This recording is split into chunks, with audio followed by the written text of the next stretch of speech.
السلام علیکم۔ آج منگل ہے، فروری کی 27 تاریخ۔ پاکستان میں اس وقت شام کے 7، بھارت میں 7:30 اور یہاں ہمارے اسٹوڈیوز کی گھڑیوں میں صبح کے 9 بج رہے ہیں۔ وائس آف امریکہ واشنگٹن کی اردو سروس سے میں ہوں خالد حمید، خبروں کے ایک بلیٹن کے ساتھ۔ پاکستان میں سابق وزیر اعظم عمران خان اور سابق خاتون اول بشرا بی بی پر القادر ٹرسٹ کیس میں فرد جرم عائد کر دی گئی ہے۔ احتساب عدالت کے جج ناصر جاوید رانا نے القادر ٹرسٹ سے متعلق 190 ملین پاؤنڈ ریفرنس کی سماعت کی اور اس موقع پر فرد جرم پڑھ کر سنائی۔ ملزمان نے صحت جرم سے انکار کیا، جس پر عدالت نے آئندہ سماعت پر 5 گواہوں کو طلب کر لیا۔ فرد جرم کی کارروائی کے بعد احتساب عدالت نے ریفرنس کی سماعت 6 مارچ تک ملتوی کر دی ہے۔ پاکستان میں 8 فروری کو ہونے والے عام انتخابات کے بعد پنجاب میں جہاں پہلی مرتبہ خاتون وزیر اعلیٰ منتخب ہوئی ہیں، وہیں سندھ اسمبلی میں مراد علی شاہ مسلسل تیسری مرتبہ وزارت اعلیٰ کے منصب پر فائز ہو گئے ہیں۔ پنجاب اور سندھ میں حکومت سازی اور وزیر اعلیٰ کے عہدوں پر امیدواروں کی نامزدگیوں پر مختلف حلقوں کی جانب سے تنقید بھی کی جا رہی ہے۔ اس خبر کی تفصیل کے لیے وزٹ کیجیے ہمارے social media handles VOA Urdu اور ہماری ویب سائٹ urduvoa.com پر۔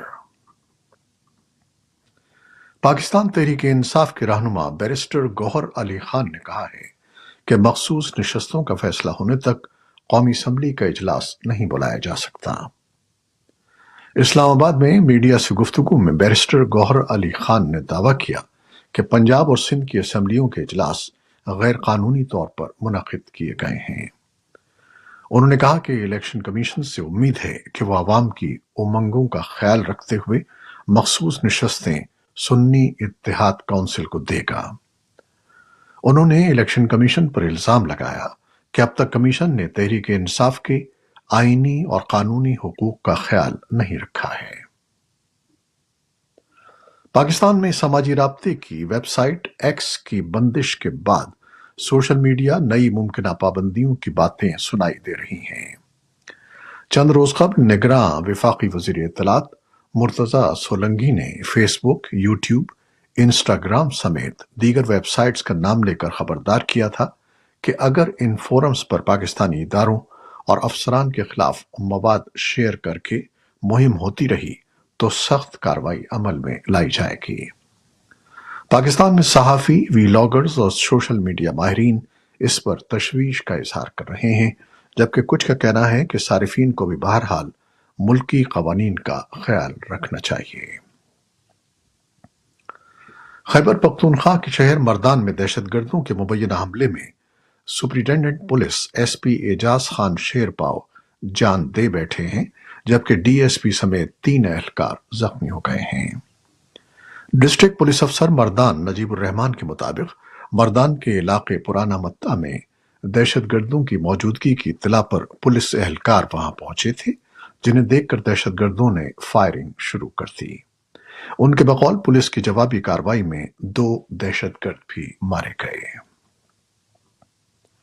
امریکی وزیر خارجہ اینٹنی بلنکن آج منگل کی صبح امریکی محکمہ خارجہ میں alliance for Afghan women resilience یا AWER سمٹ سے خطاب کر رہے ہیں۔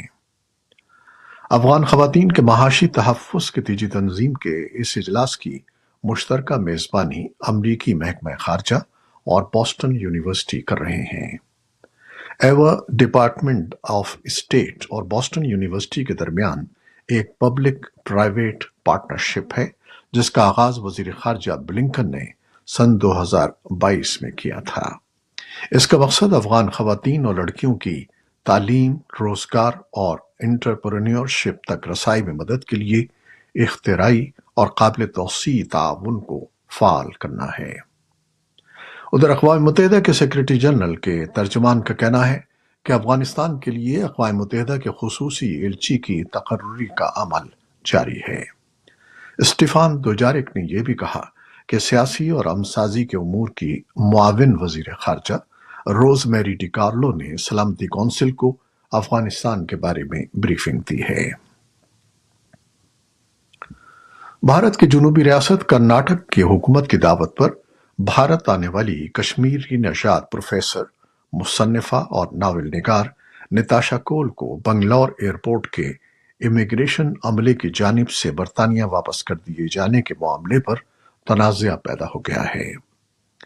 اس معاملے پر بھارت کی سب سے بڑی اپوزیشن جماعت اور کرناٹک میں برسر اقتدار کانگریس پارٹی اور مرکز میں حکمراں جماعت بھارتیہ جنتا پارٹی کے درمیان الزامات اور جوابی الزامات کا سلسلہ شروع ہو گیا ہے۔ نتاشا کا کہنا ہے کہ انہیں بنگلور ایئرپورٹ پر 72 گھنٹے روکنے کے بعد واپس کر دیا گیا۔ ان کے مطابق امیگریشن عملے نے اس کی کوئی وجہ نہیں بتائی، صرف انہیں کہا کہ انہیں دہلی سے یہ آرڈر ملا ہے۔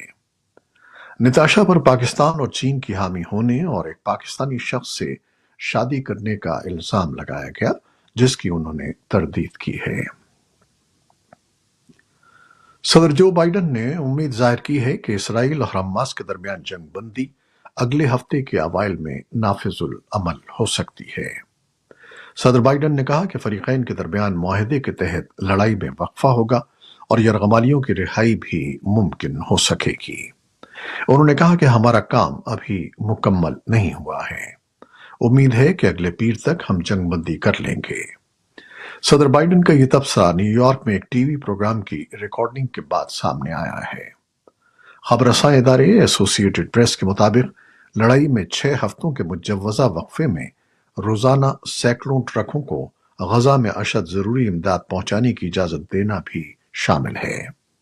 مذاکرات کاروں کو رمضان کے آغاز کی ایک غیر سرکاری ڈیڈ لائن کا سامنا ہے۔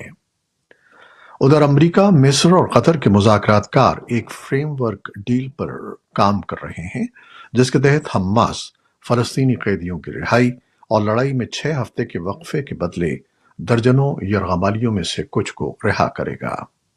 اس وقفے میں سینکڑوں ٹرکوں کو غزہ میں اشد ضروری امداد پہنچانے کی اجازت دینا بھی شامل ہے۔ صدر بائیڈن کے تبصروں پر فوری طور پر کوئی اسرائیلی رد عمل سامنے نہیں آیا ہے اور حماس کے ایک اہلکار نے پیش رفت کے کسی بھی امکان کو مسترد کرتے ہوئے کہا ہے کہ گروپ اپنے مطالبات میں نرمی نہیں کرے گا۔ فلسطین کی وزارت صحت کا کہنا ہے کہ اسرائیلی فوجیوں نے زیر کنٹرول مغربی کنارے میں ایک پناہ گزین کیمپ میں رات گئے چھاپے میں 3 فلسطینیوں کو ہلاک کر دیا۔ اسرائیلی فوج نے فوری طور پر چھاپے کے بارے میں تبصرہ کرنے کی درخواستوں کا جواب نہیں دیا۔ یمن کے حوثی ترجمان نے منگل کو رائٹرز کو بتایا کہ بحیرہ احمر میں گروپ کی کارروائیاں اس وقت رکیں گی جب غزہ پر اسرائیلی جارحیت اور محاصرہ ختم ہو جائے گا۔ بحیرہ احمر میں حوثی گروپ کے میزائل اور ڈرون بین الاقوامی جہاز رانی کو خطرہ بنا رہے ہیں۔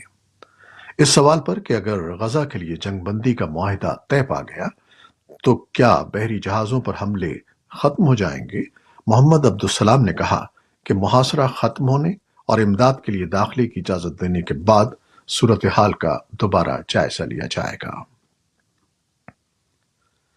لبنان کے ذرائع نے بتایا ہے کہ اسرائیلی جنگی طیاروں نے پیر کے روز وادی بیکا پر حملہ کیا جس میں حزب اللہ کے کم از کم 2 ارکان مارے گئے۔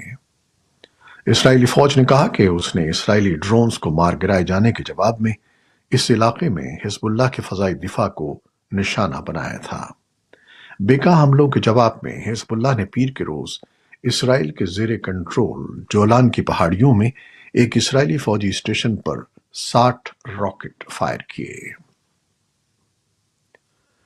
یوکرین کی فوج نے منگل کو کہا ہے کہ اس نے 11 روسی ڈرونز اور 2 گائیڈڈ میزائلوں کو مار گرایا جو گزشتہ رات حملے میں استعمال ہوئے۔ مالی یا جانی نقصان کی فوری طور پر کوئی اطلاع نہیں ہے۔